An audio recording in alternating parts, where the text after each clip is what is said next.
Gravando. Gente, eu sou Ricardo Gama, hoje é dia, só conferir aqui, né? Hoje é dia 29 de dezembro do ano de 2011. Estou aqui com o Alex, estou aqui com o Leandro e hoje o prazer de receber aqui, né, o ex-deputado federal por São Paulo e coronel da Polícia Militar, né, o coronel Paz de Lira, né? Como eu estava conversando com eles antes, nós vamos comentar aqui a matéria que sai hoje no jornal O Dia aqui do Rio de Janeiro. A seguinte matéria: homem que abusou sexualmente, né, da enteada de 8 anos é preso em São Gonçalo, né, gente? Um homem foi preso, né, em São Gonçalo pela polícia, né? Ele foi flagrado, né, abusando, né, da enteada dele de 8 anos, né? Ou seja, um pedófilo, né? Ou um estuprador, sei lá, né? É um crime hediondo, como todos nós sabemos, e um crime que infelizmente se repete, né? Não só aqui no Rio de Janeiro, mas aí o Alex está no Espírito Santo, né? O coronel Paz de Lira está em São Paulo e o Leandro está no Paraná, e a gente sabe, né, que estuprador e pedófilo estão soltos na rua e todo dia cometem esses crimes bárbaros e crimes hediondos. Coronel Paz de Lira, né? O senhor é coronel da PM. Antes de mais nada, o senhor há quanto tempo o senhor está na Polícia Militar, coronel? Olha, eu estou na reserva, Ricardo Gama, estou na reserva da Polícia Militar desde dezembro de 2004. Foram 35 anos nas fileiras, antes da minha passagem para inatividade. E só posteriormente é que fui à vida política e exerci o cargo do mandato federal parcialmente na última legislatura, quase 2 anos. Foram 35 anos de combate ao crime e preservação da ordem pública. Então o senhor prendeu muito estuprador, não prendeu não, coronel? Deve ter encontrado muito o senhor desculpa o termo, né, coronel, mas é um vagabundo, né? O senhor deve ter prendido muito cidadão, nem sei se eu posso chamar de cidadão, mas o senhor prendeu muito estuprador, não prendeu não, coronel? Todo tipo de criminosos, na verdade, desde o tempo de tenente, sempre envolvido nas atividades de policiamento, sempre na rua, sempre com a minha tropa, muitas, milhares, dezenas de milhares de prisões de todo quanto é tipo de criminoso violento nesses 35 anos. E o violentador de crianças, sem dúvida nenhuma, é um dos piores. Agora, nós precisamos, como eu dizia até na conversa preliminar, tomar cuidado com a formação da opinião pública a respeito dessa gente. Quando alguém ouve falar, o sujeito violentou uma menina de 8 anos, não, isso é um louco, é um psicopata, é um doido, não é nada disso. Raramente é psicopata, raramente é um louco, no sentido jurídico da palavra, que não possa responder pelos seus atos penalmente, embora possa ser submetido às medidas de tratamento. Frequentemente, quase sempre, é um sociopata e, portanto, sujeito às medidas penais. Tem que ir para a cadeia, responde pelos seus atos. Pena pesada e pena cumprida na integralidade, que é o remédio para isso. O tratamento em paralelo para um sociopata é viável pelos mecanismos que a ciência oferece. Mas, durante muitos anos, nós vamos ter de continuar a impor penas de prisão em regime fechado, penas severas para esse tipo de gente. Então, para estuprador ou para pedófilo, no entendimento do senhor, não teria direito a nenhum tipo de benefício penal. Teria que cumprir a pena integralmente no regime fechado, é isso? Qualquer crime hediondo deveria ser objeto de cumprimento integral da pena em regime fechado, como, aliás, previa a lei que modificou o Código Penal e instituiu os crimes hediondos em obediência a um mandamento da própria Constituição, que foi depois aliviada indevidamente, no meu modo de entender, pelo Supremo Tribunal Federal.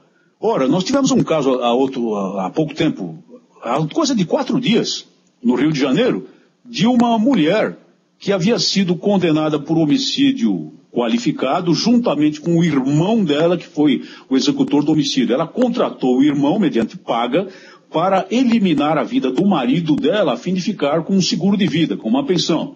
Isso foi em 1999, perdão. Ou seja, há pouco tempo. Com a duração do processo, essa gente deve ter ido para a cadeia, digamos assim, com muito otimismo, deve ter ido para a cadeia lá por 2003, 2004. Deve ter ficado 6 anos presos, apenas 6 anos. Foram colocados ambos em liberdade e aí o irmão foi cobrar a dívida dela. E sabe o que ela fez? Matou a facadas o irmão. Ora, coloca-se então essas pessoas rapidamente em liberdade por causa das disposições de uma lei de execução penal que não atende ao interesse nacional, e eles saem da rua para quê? Para cometer outros crimes. Essa é a realidade que tem que ser mostrada para a população. Nossa lei de execução penal é frouxa, completamente frouxa, não atende às necessidades do país. Nós é uma lei que acaba beneficiando cumpridas integralmente. É uma lei que acaba beneficiando o bandido, né? O bandido que é o grande beneficiado. Mas é claro que beneficia o bandido, sem dúvida, e consequentemente só prejudica a vítima, só prejudica o corpo social que fica exposto à violência desse tipo de gente, colocada rapidamente na cadeia. O sujeito comete o crime com 20, 21 anos de idade, 22 anos de idade, cumpre lá 5, 6 anos de pena e sai jovem e formoso, como dizia a minha avó, para continuar na sua atividade criminosa. Onde está a defesa da sociedade? A lei existe, a lei penal existe para a defesa dos mais fracos, deveria existir para a defesa da sociedade. A sociedade, não o bandido. Coronel Pardilheiro, na opinião do senhor... acaba sendo o contrário. Na opinião do senhor, 35 anos ali combatendo o crime, 35 anos de rua. Na experiência do senhor, o estuprador, o pedófilo, ele é um sociopata, né? Como o senhor disse. Ele tem cura? É capaz, hoje o nosso sistema penitenciário é capaz de recuperar um pedófilo, é capaz de se recuperar um estuprador? O senhor acredita nisso? Não. Pelas características do sistema penitenciário, nós estamos muito longe de propiciar alguma espécie de ressocialização. Lembrando os 3 fundamentos da pena. O primeiro fundamento é preventivo e para isso ela serve parcialmente. O segundo fundamento é o da ressocialização, que não acontece nos nossos presídios, principalmente porque nós ainda temos muitas masmorras no Brasil, de lado a lado, que evidentemente não permitem nenhum tipo de atividade voltado para a ressocialização. Mas tem também o aspecto da retribuição social, que não podemos nos esquecer, e é por isso que eu insisto na pena pesada e na pena cumprida na integralidade. Temos que modificar o sistema penitenciário, os governantes têm de parar de ser cínicos, porque construir presídio não dá voto, e começar a construir os necessários presídios de acordo com as normas internacionais, presídios que não sejam masmorras, que não tornem em bichos as pessoas que já são problemáticas e vão lá cumprir pena, para tentar cumprir esse propósito da ressocialização, investindo o necessário dinheiro público, embora possa até perder votos, porque hoje é capaz de um governador do estado que constrói um presídio em um determinado município perder votos naquele município, porque a população local não quer mais os presídios, mas o governante tem de ter coragem e entender que há um certo risco político nisso, mas assumir esse risco em prol da defesa da sociedade e até de uma oportunidade de ressocialização. Deixa eu só fazer a pergunta aqui para o Alex, coronel. Alex, você acha que o estuprador, você acha que o pedófilo, depois de ouvir o coronel Pardilheiro aí com a experiência de 35 anos, né, à frente da Polícia Militar, Alex, você acha que o pedófilo, que o estuprador, eles têm recuperação? Você acha? Você acredita nisso?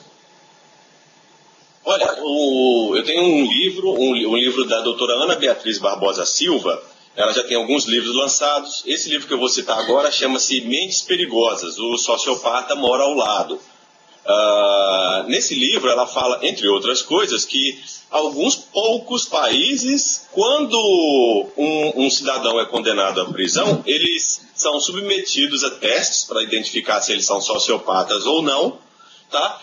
Quando identificado um sociopata condenado à prisão, ele fica numa ala da prisão dos sociopatas e jamais tem contato com o preso não sociopata. Por que que isso acontece, segundo ela nos diz?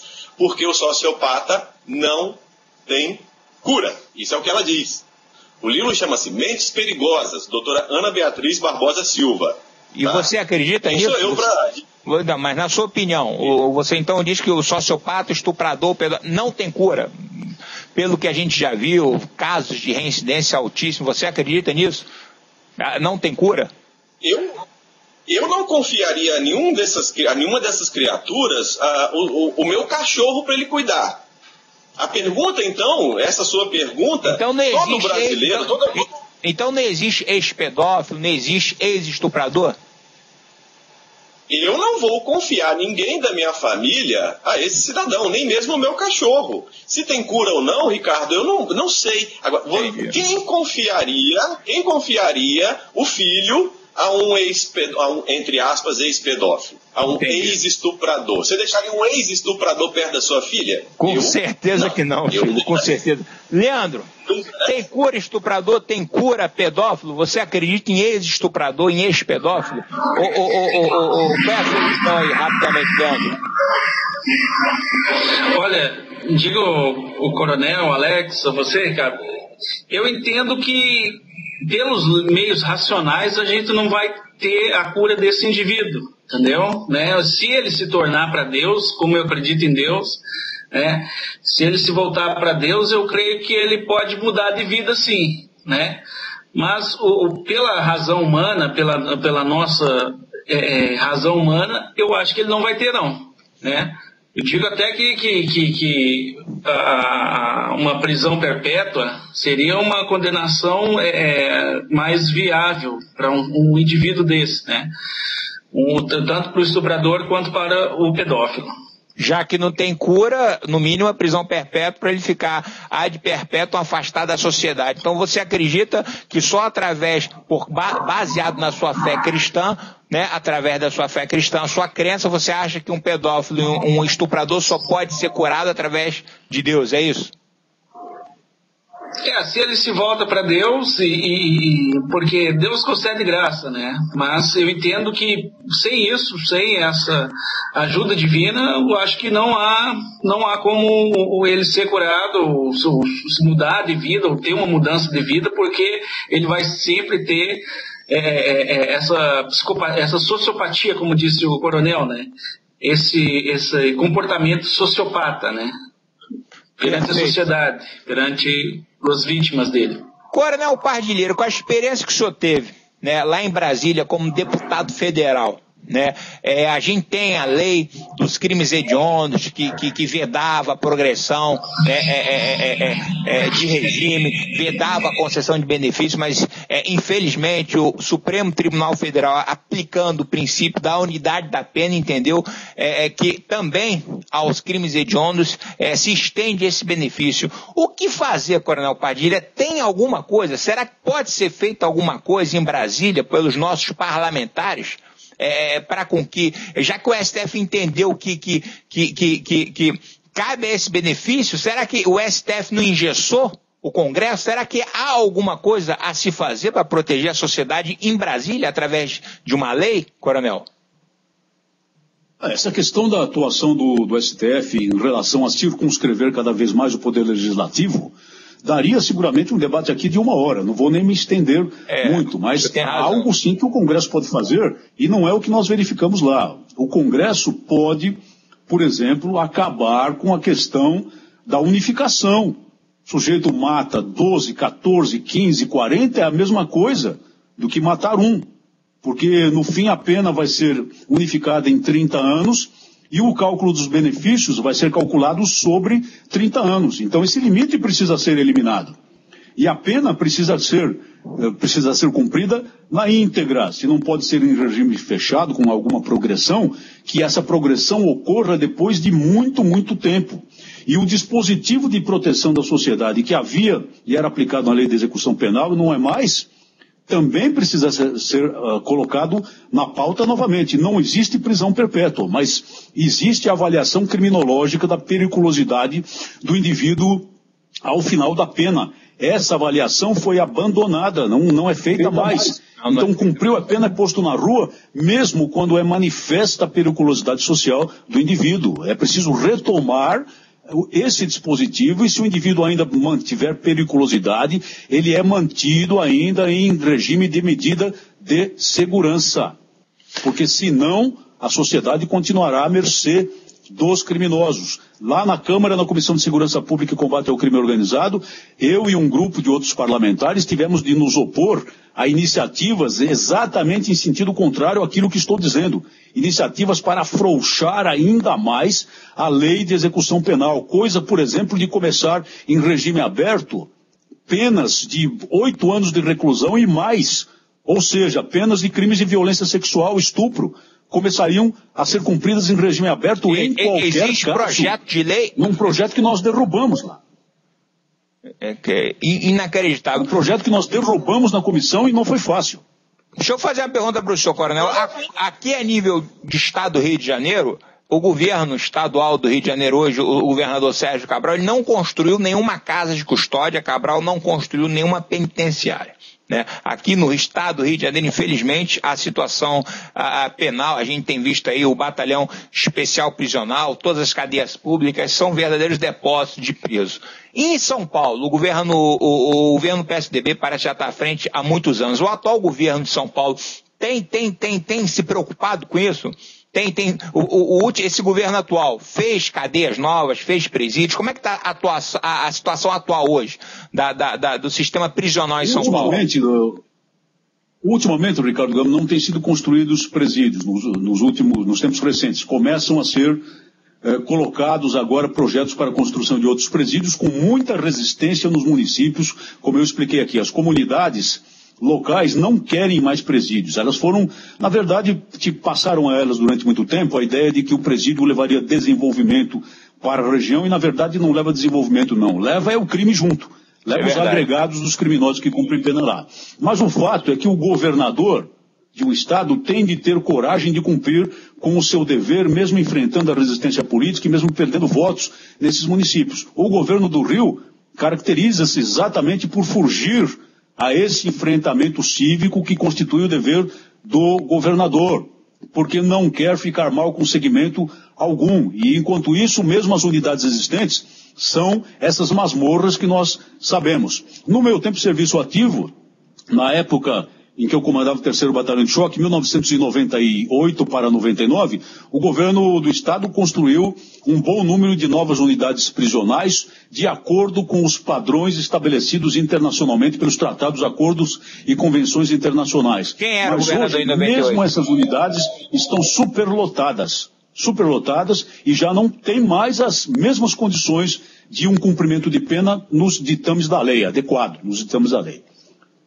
Quem era o governador em 1998, coronel? Desculpa a curiosidade. Era no governo Mário Covas. O Mário Covas. Governo Mário Covas, depois sucedido por Alckmin com sua morte, e hoje Alckmin novamente governador do estado. Para finalizar, coronel, porque a minha opinião é a opinião de um advogado, de um blogueiro, a do Alex, mas o senhor, um coronel da Polícia Militar. Para finalizar, pena de morte, coronel. Se fosse possível a pena de morte... Eu sou completamente favorável, Ricardo. Sou completamente favorável. A pena de morte, na verdade, é um remédio social, porque nós temos de encarar a realidade. Existem casos irrecuperáveis. Quais seriam os crimes em série? Quais seriam os crimes que o senhor falaria? Esses crimes a gente pode analisar a pena de morte, homicídios, quais seriam os crimes? Começamos pelo latrocínio. Esse é um crime que merece pena de morte. Passamos pela violência sexual seguida pela morte da vítima. Esse também merece ser tratado com pena de morte. Chegamos ao sequestro, a extorsão mediante sequestro, seguida pela morte da vítima. E é claro, temos de pensar também no caso dos homicídios seriais, dos homicidas que matam em série. E deveria tudo isso ser cercado de um cuidado muito importante da lei para evitar o possível erro judiciário e também pensar talvez na questão da aplicação da pena letal na reincidência. Mas que existe a necessidade da pena de morte como um remédio social, em qualquer parte do mundo existe. E, infelizmente, nós não temos acesso a isso, porque a Constituição do Brasil, como cláusula pétrea, muito bem lembrada pelo Dr. Ricardo Gama, não permite que o Brasil tenha acesso a esse tipo de pena. E o senhor acha que a pena de morte, né, ela inibe que os bandidos, que os vagabundos venham a cometer esse tipo de crime? Não vou fazer isso porque eu vou morrer. O senhor acha que como efeito inibidor funciona também? Ainda que não funcionasse, existem muitos argumentos nesse sentido. Ainda que não funcionasse, nós eliminaríamos um foco de violência do pior tipo na pessoa daquele indivíduo que se mostrou irrecuperável, reincidente e, portanto, buscou a sua própria execução. É nesse sentido que ela é um remédio social. Eu não me preocupo com a questão da prevenção, exceto no sentido de que um dos aspectos de qualquer tipo de pena criminal é o aspecto preventivo e nós temos, de alguma forma, que acreditar nele, porque somos uma sociedade organizada num Estado democrático de direito. Mas um remédio social é eliminar o mal. O mal irrecuperável. E a pena de morte se presta a isso. Perfeito, Coronel. Alex, pena de morte para alguns crimes, como o Coronel colocou. Você é a favor, Alex? 101% de acordo com o Coronel. 101%, não é 100%. 101% de acordo com tudo que o Coronel falou. Maravilha. Leandro, perfeito. Para mim, você perfeito. É a favor da pena de morte, Leandro? A favor não só da pena de morte, como também a perpétua e a privatização dos presídios também. Mas você, sendo um cristão, não vai contra isso? Pena de morte, sei lá, da sua religião? Não, a questão é bíblica também. A questão é bíblica. A pena de morte também é aceitável, né? As grandes escolas teológicas, né, intelectuais teológicas, também aceitam a pena de morte. Isso é uma... alguns erros de interpretação da teologia, né? Mas segundo a teologia também é aceitável. Até porque o problema é de pena, né? É uma pena, né? Então, quando você leva um indivíduo a uma pena de algo que ele fez, isso não quer dizer que ele também não receba misericórdia e graça de Deus. É diferente, né? Perfeito. Alex, Coronel Pardilheiro, um prazer que o senhor fez estando aqui hoje, né? Espero que o senhor esteja aí conosco constantemente. Leandro, obrigado a todo mundo, gente. Uma boa tarde para todo mundo aí. Boa tarde, obrigado. Obrigado.